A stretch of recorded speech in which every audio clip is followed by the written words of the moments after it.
My dear student, polymerisation process यानी polymers formation, वो जो प्रोसेस है इसको आज हम स्टडी करने जा रहे हैं। पहले मैं आगाज करूंगा एक बहुत बड़े नाम से, Wallace Hume Carothers, W.H. Carothers. He was famous American chemist and inventor and the leader of DuPont Institute. बहुत बड़ा नाम है W.H. Carother का। Student 1929, he suggested classification of polymerization process into two types on the basis of the way monomers combine together. और ये जो W.H. Carother है, W.H. Carother, the inventor of many useful polymers like that of nylon, 6,6, polyester and many more. ये जो तमाम जो revolution है polymerisation का, इसके पीछे अगर मैं एक आदमी का नाम लूंगा ना तो वो यही कैरोथर है। ये जो कैरोथर है ये हमारे पास डुपॉन्ट इंस्टीट्यूट उसका लीडर था और ये पॉलीमराइजेशन प्रोसेस सारे के सारे इसने ही इंट्रोड्यूस करवाए थे। माय डियर स्टूडेंट, ये जो कैरोथर है 1929 में इसने पॉलीमराइजेशन प्रोसेस को दो टाइप्स में क्लासिफाई किया, एक एडिशन पॉलीमराइजेशन और दूसरा कंडेंसेशन पॉलीमराइजेशन। और आज के लेक्चर में हम इन दोनों टाइप्स को ही स्टडी कर रहे हैं। एग्जाम में ना अक्सर आपसे एडिशन और कंडेंसेशन पॉलीमराइजेशन का डिफरेंस पूछा जाता है। क्या क्वेश्चन आता है एग्जाम में पूछा जाता है कि differentiate between addition and condensation polymerisation. तो आपने जब भी डिफरेंशिएट का क्वेश्चन आता है the answer must be in tabular form, और आप एक साइड पे एडिशन पॉलीमराइजेशन लिखते हैं, दूसरी साइड पे कंडेंसेशन पॉलीमराइजेशन, और जो मैं पॉइंट्स आपके साथ डिस्कस कर रहा हूं आपने ये पॉइंट्स दोनों में लिखने हैं। एडिशन पॉलीमराइजेशन से आगाज करते हैं स्टूडेंट। आपको एडिशन पॉलीमराइजेशन की definition, very simple definition. Addition polymerisation की डेफिनेशन क्या है? The polymerisation in which unsaturated monomers, unsaturated where there is carbon double bond carbon, unsaturated monomers combine to form a product without the elimination of a small molecule. Unsaturated monomers combine करते हैं, आपके पास polymer बनता है, उस process के दौरान कोई small molecule eliminate नहीं होता। This one is addition polymerisation. My dear student, मेरे पास एग्जांपल है पॉलीमराइजेशन ऑफ स्टाइरीन, स्टाइरीन की पॉलीमराइजेशन। पहले मैं आपको स्टाइरीन बताना चाहता हूं। स्टाइरीन क्या है स्टूडेंट, जरा देखें। ये मेरे पास इथीन है, इथीन से एक हाइड्रोजन निकालें, the group obtained is called vinyl. ये मैं आपको कई दफा समझा चुका हूं। अब ये जो विनाइल है ना, विनाइल के साथ आप बेंजीन में से हाइड्रोजन निकालें तो फिनाइल बनता है ना, तो आप फिनाइल ग्रुप अटैच कर दें। This one is called vinyl benzene. This one is called vinyl benzene and it is commonly known as styrene। और इसी स्टाइरीन के आज मैं पॉलीमराइजेशन आपको बता रहा हूं। तो माय डियर स्टूडेंट, आपके पास ये वाला इतना हिस्सा क्या कहलाएगा? विनाइल, और ये C6H5 फिनाइल ग्रुप। तो फिनाइल को विनाइल के साथ अटैच किया तो ये जो प्रोडक्ट बना, ये जो कंपाउंड बना, this one is called vinyl benzene and it is commonly known as, हम इसको आम तौर पर कहते हैं, this one is styrene. Styrene, this one is commonly known as styrene. Styrene. My dear student, ये जो स्टाइरीन है आपको इसके n नंबर ऑफ मॉलिक्यूल्स ने, इसकी पॉलीमराइजेशन होगी। मैंने क्या किया, मैंने अभी आपको समझाना है ये जो पॉलीमर बना कैसे बना। मैंने ना ये स्टाइरीन यहां दोबारा लिख दिया, मैंने एक दफा फिर लिख दिया, यानी यही स्टाइरीन सेम मैंने इधर दो दफा लिख दिया। अब मैं आपको समझाने जा रहा हूं। आपने काम क्या करना है? आपने काम ये करना है कि ये जो दोनों हैं, ये जो डबल बॉन्ड है, जो अनसैचुरेशन है, इसको खत्म करें, यहां सिंगल बॉन्ड लाएं, यहां बॉन्ड एक्सटेंड कर दें। ये जो डबल बॉन्ड है इसको खत्म करें, यहां सिंगल बॉन्ड लाएं, यहां बॉन्ड एक्सटेंड करें और इधर भी एक्सटेंड करें। ये काम आपने करा, यानी आपने डबल बॉन्ड खत्म करके उनकी जगह पे सिंगल बॉन्ड ले आए, डबल बॉन्ड यहां भी था और उसकी जगह पे क्या आ गया, सिंगल बॉन्ड आ गया।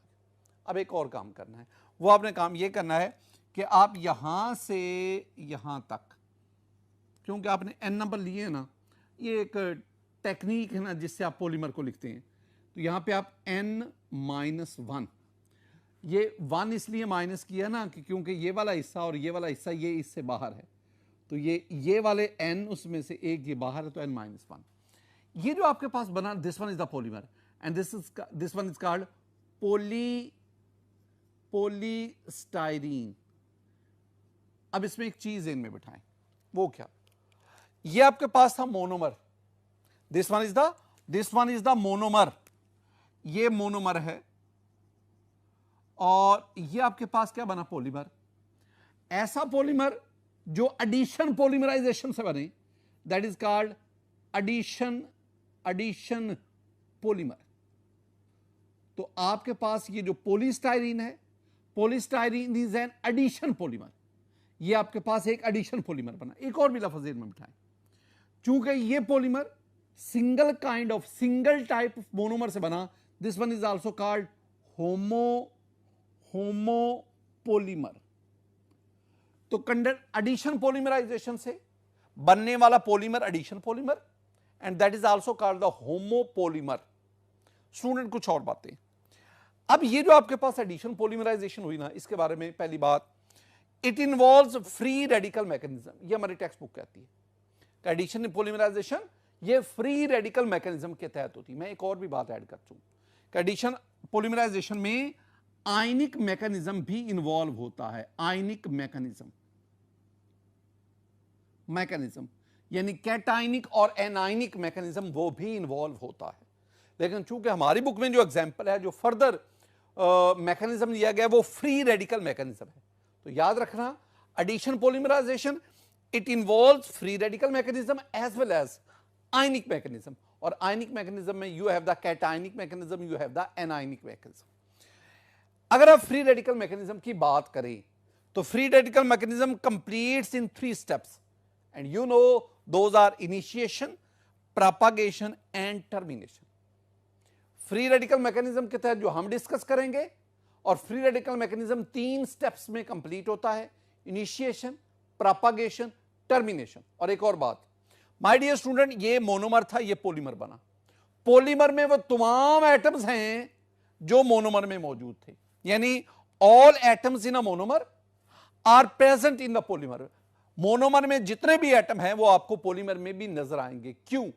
इसलिए कि ये क्या लिखा हुआ है, without the elimination of a small molecule.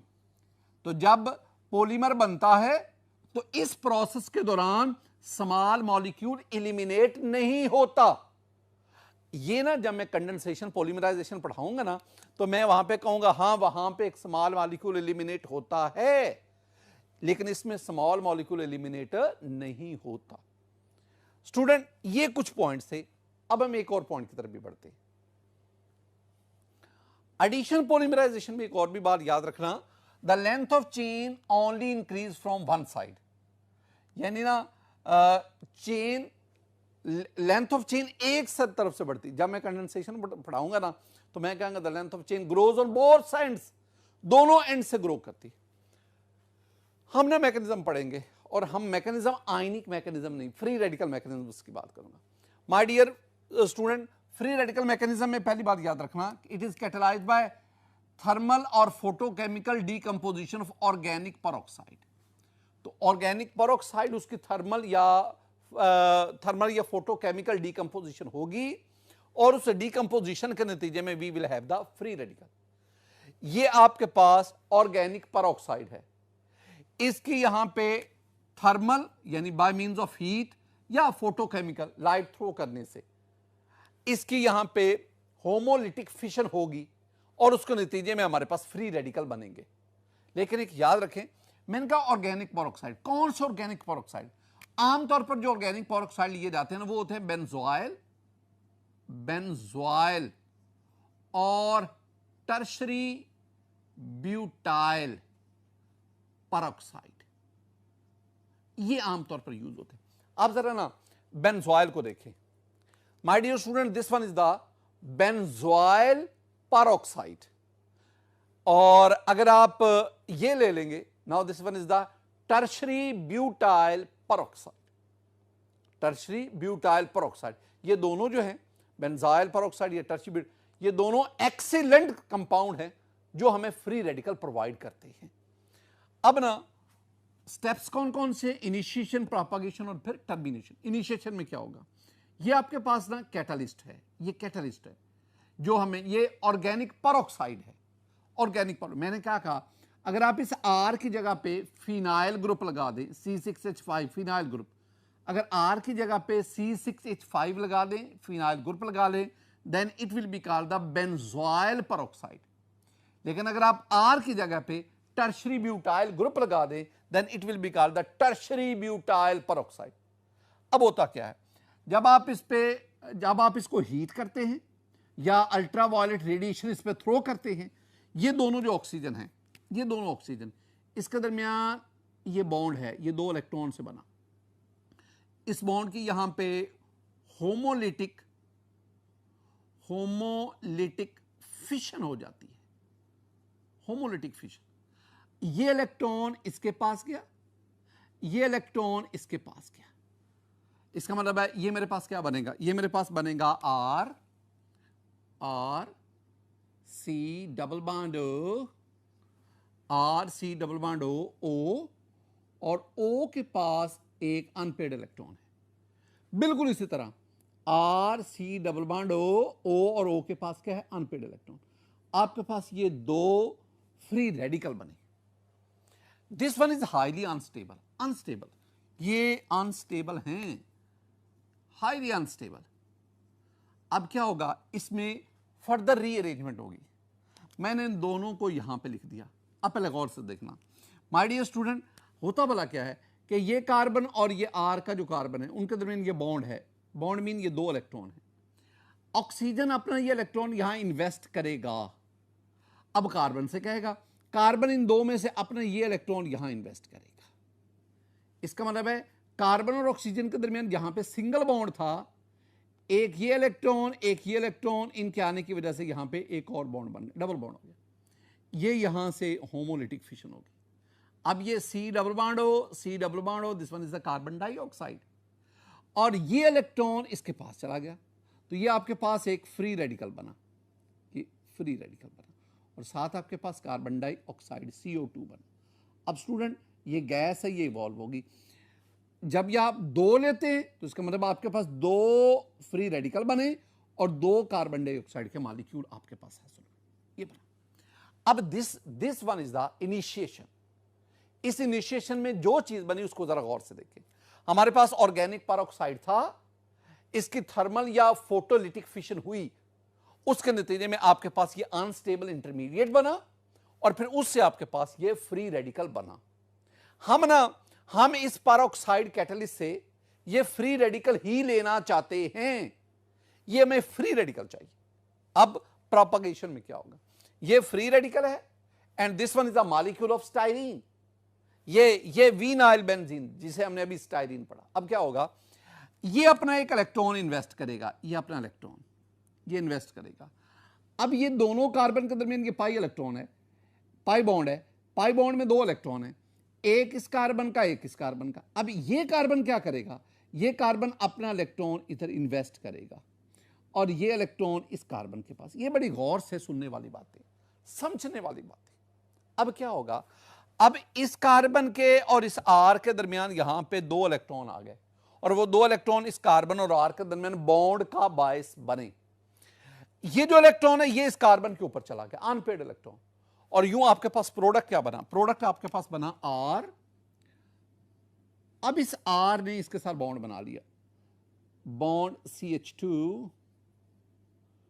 अब वो पहले डबल बॉन्ड था, अब वो सिंगल बॉन्ड रह गया CH, और इस कार्बन के पास अनपेड इलेक्ट्रॉन चला गया, और नीचे वही C6H5 आपके पास बना। ये एक और फ्री रेडिकल बना।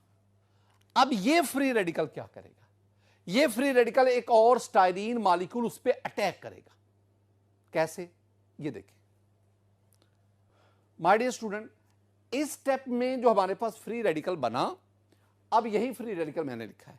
अब ये फ्री रेडिकल एक और स्टाइरिन मॉलिक्यूल, बिल्कुल स्ट्रैटेजी जो आपने पीछे, जरा देखो स्ट्रैटेजी क्या है। ये जो फ्री रेडिकल है ये अपना इलेक्ट्रॉन यहां इन्वेस्ट करेगा। अब इस कार्बन के दरमियान ये पाई बॉन्ड, 2 इलेक्ट्रॉन, ये इलेक्ट्रॉन इसका, ये कार्बन अपना इलेक्ट्रॉन यहां इन्वेस्ट करेगा। अब इस कार्बन के और इस कार्बन के दरमियान यहां 2 इलेक्ट्रॉन आ गए, शेयर्ड इलेक्ट्रॉन पेयर आ गया, जो दोनों कार्बन के दरमियान कोवलेंट बॉन्ड का बायस बना। ये इलेक्ट्रॉन यहां से इस कार्बन के पास चला गया। ये अब आपके पास क्या बना, आपके पास ये बना, जहां चेंज आती है ना ऑर्गेनिक केमिस्ट्री मैकेनिज्म में, याद रखा करो, जहां चेंज आती है सिर्फ वहीं पे चेंज करो। आपके पास ये बना आर के बाद आपके पास CH2, ये मैंने ऐसा लिखा, ये CH, इसके नीचे C6H5 फिनाइल ग्रुप है। अब इस कार्बन का और इस CH2 वाले कार्बन का ये बॉन्ड बन गया, CH2 ये, और इसका आगे ये डबल बॉन्ड अब सिंगल बॉन्ड रह गया, ये आगे जी CH और नीचे आपके पास C6H5। एक अहम चीज वो ये है कि इस कार्बन के पास इसका ये इलेक्ट्रॉन आ गया, ये अनपिड, ये एक और आपके पास फ्री रेडिकल बना। अब ये जो फ्री रेडिकल है ये मजीद आगे एक और स्टाइरीन पे वो साथ इस तरह होता क्या जाएगा कि ये फ्री रेडिकल अपने साथ और स्टाइरीन साथ अटैच करता जाएगा, और यूं इस साइड पर, एक साइड पर कार्बन चेन की लेंथ उसमें इजाफा होता है, ग्रो करती जाएगी, बढ़ती जाएगी, इंक्रीज ग्रो करती जाएगी। एंड पे मैं अब इसको वाइंड अप भी करना है ना माय डियर स्टूडेंट, जो इतना ही आगे ग्रो करते करते इतने हिस्से को मैंने ये लिख दिया, ये मैंने ना ये लेके एन लगा दिया। I mean a large number of such repeating unit यहां पे अटैच है। अब आपके पास ये एक फ्री रेडिकल बना। ये फ्री रेडिकल कहां से आया, ये देखो आपके पास कितने आर फ्री रेडिकल थे, 2, एक का आगे इस्तेमाल हो गया, एक अभी पड़ा हुआ है। वो जो फ्री रेडिकल है वो अब अपना इलेक्ट्रॉन इन्वेस्ट करेगा, ये अपना इलेक्ट्रॉन इन्वेस्ट करेगा, ब्रांच क्लोजिंग हो, आगे वो चेन क्लोजिंग हो रही है। अब क्या होगा, जहां पे चेंज आई मैं बार बार कहता हूं, सिर्फ उसको मेंशन करो, आर के बाद ये बॉन्ड CH2 CH, नीचे आपके पास C6H5 और इधर भी, और बाहर आपके पास जी ये N और इधर आपके पास ये R आ गया। अब ये आपके पास this one is final product, ये आपके फाइनल प्रोडक्ट बना, और this product this one is called polystyrene, इसको हम पॉलीस्टाइरीन कहते हैं। और ये जो मैकेनिज्म मैंने आपके साथ डिस्कस किया, this one is the free radical mechanism. My dear student, हम दूसरी टाइप पे जाते हैं, दैट इज कंडेंसेशन पॉलीमराइजेशन। आपने ना जो अभी एडिशन पॉलीमराइजेशन पढ़ी है ना, उसके जो मैंने आपको 6-7 पॉइंट्स आपके साथ शेयर किए, आपको वो फिंगर टिप्स पे होने चाहिए, उनको अच्छी तरह याद कर लें। जब भी केमिस्ट्री याद किया करो ना, तो केमिस्ट्री कंपैरिजन से याद किया करो। एडिशन पॉलीमराइजेशन हो गई, याद कर लिया, कंसेप्चुअली क्लियर हो गए, अब आप उसको बुनियाद बनाकर आप कंडेंसेशन पॉलीमराइजेशन की तरफ बढ़ते। डेफिनेशन उससे मिलती जुलती, the polymerisation in which monomers having functional group combine to give a product, यानी ऐसे मोनोमर जिनके पास फंक्शनल ग्रुप है। उधर हमने कहा था अनसैचुरेटेड मोनोमर, जब हमने एडिशन पॉलीमराइजेशन कहा था तो वहां मैंने कहा था unsaturated monomer combine to give a product.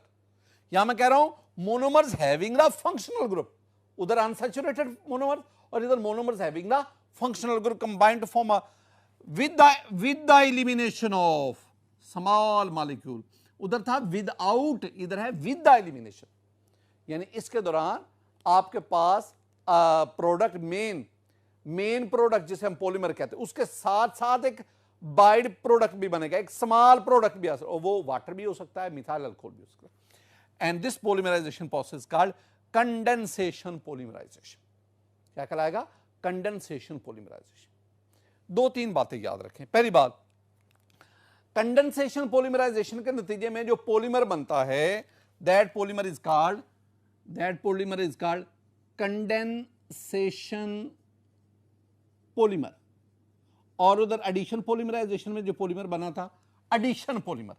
और दूसरी बात, कंडेंसेशन पॉलीमराइजेशन में ना दो different kind of monomer combine होते हैं, लिहाजा ये आमतौर पर कोपोलीमर होते हैं, कोपोलीमर। और एक और बात याद रखना, मैंने एडिशन पॉलीमराइजेशन में कहा था the nature of atoms present in monomer वो ही पॉलीमर में मौजूद होते हैं, लेकिन इसके पॉलीमर्स में नेचर ऑफ एटम शायद वो ना रहे, क्योंकि इस दौरान एक स्मॉल मॉलिक्यूल भी एलिमिनेट होता है ना, उसकी वजह से वो तमाम एटम जो मोनोमर में होंगे वो सारे के सारे एटम पॉलीमर में नहीं जाते, पॉलीमर में एटम्स उससे कम होते हैं। स्टूडेंट, इसमें हम आगे बढ़ते हैं और क्या पॉइंट्स हैं उनको देखते हैं। एग्जाम्पल में उधर मैंने आपको ना स्टाइरीन की पॉलीमराइजेशन से पॉलीस्टाइरीन, और यहां पे हम क्या कर रहे हैं, हम यहां पे पॉलीएस्टर फॉर्मेशन की तरफ आते हैं। एक एक लफ्ज आपको समझाता हूं, जरा गौर से देखना। माय डियर स्टूडेंट, मैंने ना दो मुख्तलिफ मोनोमर्स लिए। अच्छा, इनके नाम क्या है, मैं नाम बाद में बताऊंगा, जरा ना स्ट्रक्चर देखना। ये आपके पास ना बेंजीन है। माय डियर स्टूडेंट, आप बेंजीन के ऊपर कार्बोक्सिलिक ग्रुप ले लें, this one is called benzoic acid. आप ना आर्थो पोजीशन पे एक और कार्बोक्सिलिक एसिड ले, this is called phthalic acid, या बेंजीन 1,2 डाई कार्बोक्सिलिक एसिड। आप ना मेटा पे दूसरा कार्बोक्सिलिक एसिड लें, this one is called isophthalic acid, या बेंजीन 1,3 डाई कार्बोक्सिलिक एसिड। एक और काम करें, आप ना पैरा पोजीशन पे दूसरा कार्बोक्सिलिक ग्रुप ले, now this one is called terephthalic acid, this one is also called benzene 1,4 di carboxylic acid. यही है, आप इसको यूं भी लिख सकते हैं, तो दिस वन इज टेरिथैलिक एसिड या बेंजीन 1,4 डाई कार्बोक्सिलिक एसिड। ये मुझे चाहिए, टेरिथैलिक एसिड चाहिए। दूसरी चीज स्टूडेंट, आपके पास ना ये एक अल्कोहल है, this one is a dihydric alcohol, CH2 और दोनों CH2 के साथ एक OH, this one is called ethylene glycol. आप इसको इस तरह भी लिख सकते हैं।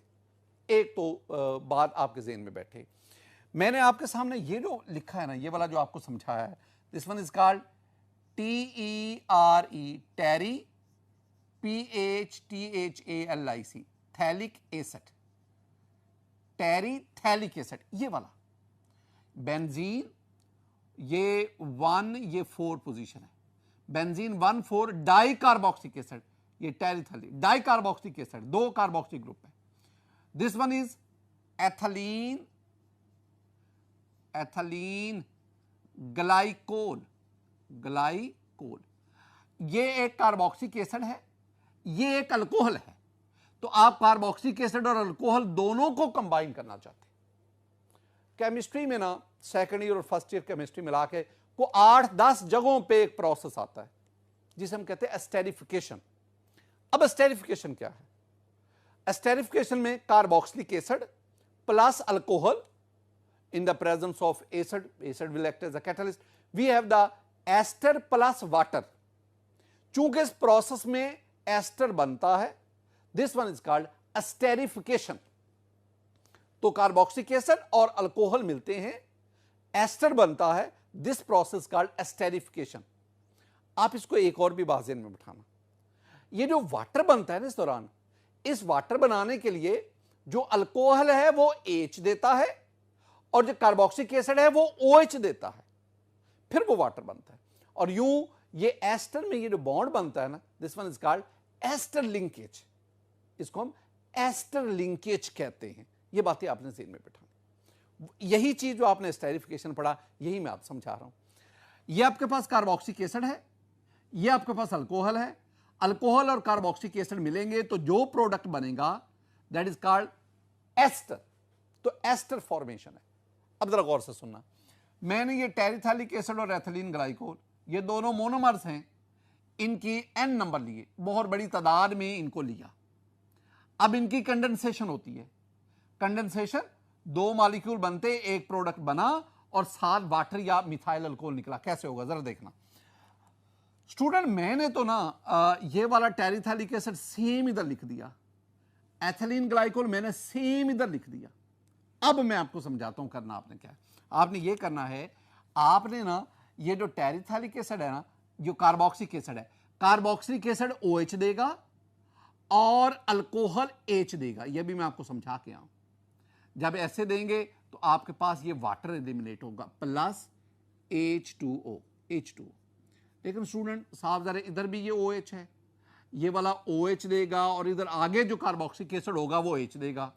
तो इसका मतलब है कि एक ये वाटर निकला, एक OH और H, एक और वाटर निकल गया।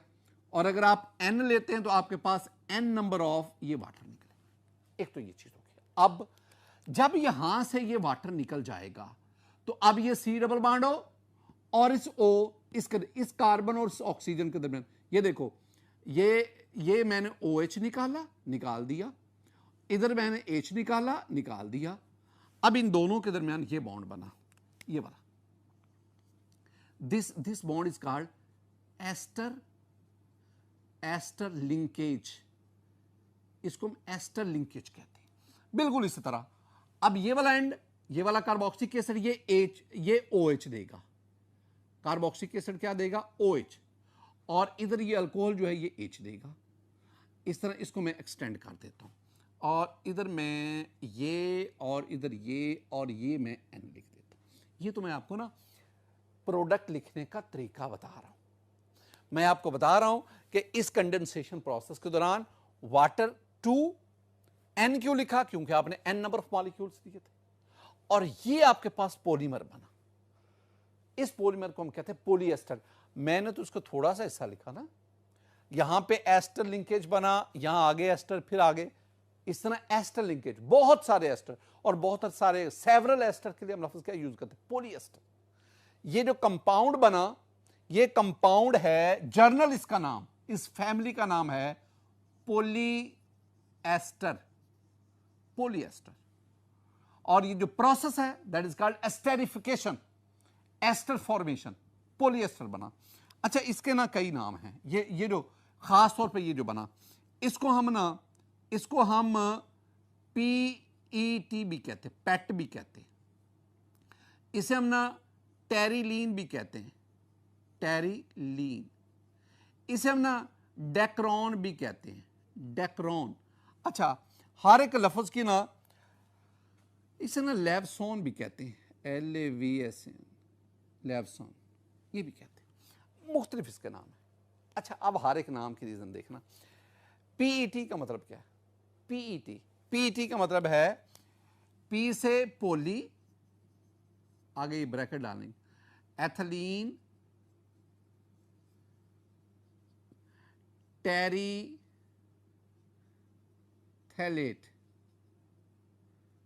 ये आपके पास होगा। तो इससे PET। अच्छा, टेरिलीन क्यों कहते हैं? ये दो अल्फाज है, टर और YLEN, टरलीन। हम टेरिलीन इसको बोलते थे। अच्छा, टर कहां से है? ये देखो, ये आपके पास है टर, TER, और ये YLEN, ये आपके पास YLEN। तो चूंकि ये दो मोनोमर मिलकर इसको बना रहे हैं, तो ये टर और लीन इसको मिलाएं तो क्या बना? टेरिलीन। इसको ना डेक्रॉन भी कहते हैं, डेक्रॉन। अब याद रखना कि UK में, इंग्लैंड में हम इसे टेरिलीन कहते हैं, इसको टेरिलीन कहते हैं। USA, अमेरिका में हम इसे डेक्रॉन कहते हैं। और बिल्कुल इसका लेवसन हम इसे कहते हैं इसमें रशिया में। ये मुख्तलिफ इसके नाम है। ये होता क्या है? टेरिलीन क्या है? पेट क्या है? अगर आप देखेंगे, all these products are made up of terylene. Terylene is a polyester. ये फाइबर की फॉर्म में होता है, धागे की फॉर्म में होता है, और इससे आप मुख्तलिफ किस्म के प्रोडक्ट बनाते हैं। ये सारे के सारे प्रोडक्ट जो हैं ये टेरिलीन से बने हुए हैं। और टेरिलीन को सबसे पहले किसने इन्वेंट किया था?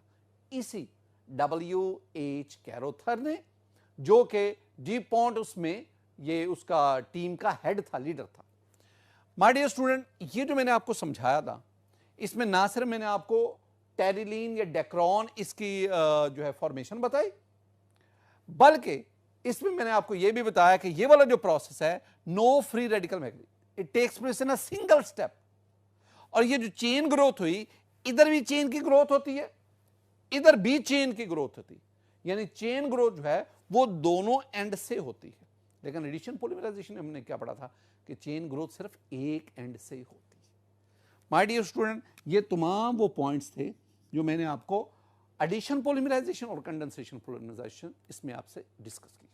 मेरी दुआ है कि अल्लाह ताला आप पर अपना फजल फरमाए, अल्लाह ताला आप पर अपना करम फरमाए। अस्सलामु अलैकुम व रहमतुल्लाह।